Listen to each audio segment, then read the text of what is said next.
Once we deal with the immediate crisis in housing and strengthen the regulatory system governing our financial markets, we have to make government responsive once again to all of the American people.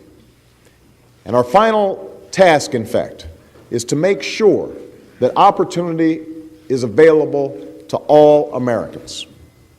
You know, the bedrock of our economic success is the American dream. It's a dream shared in big cities and small towns across races, regions, and religions, that if you work hard, you can support a family, that if you get sick, there will be health care that you can afford, that you can retire, with the dignity and security and respect that you've earned, that your children can get a good education, and young people can go to college even if they don't come from a wealthy family. That's our common hope.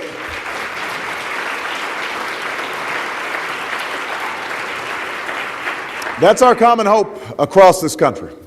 That's the essence of the American dream. But today, for far too many Americans, this dream is slipping away. Wall Street has been recently gripped by gloom over our economic situation. But for many Americans, the economy has effectively been in recession for the past 7 years. We have just come through the first sustained period of economic growth since World War II that was not accompanied by a growth in incomes for typical families. Americans are working harder for less. Costs are rising, and it's not clear that we'll leave a legacy of opportunity to our children and our grandchildren.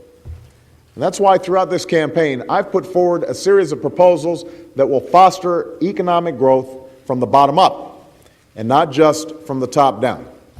And that's why the last time I spoke on the economy here in New York, I talked about the need to put the policies of George W. Bush behind us. Policies that have essentially said,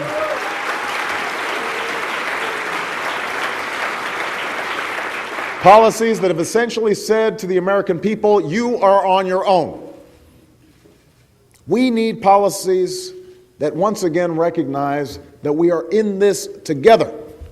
And we need the most powerful, the wealthiest among us, those who are in attendance here today. We need you to get behind that agenda.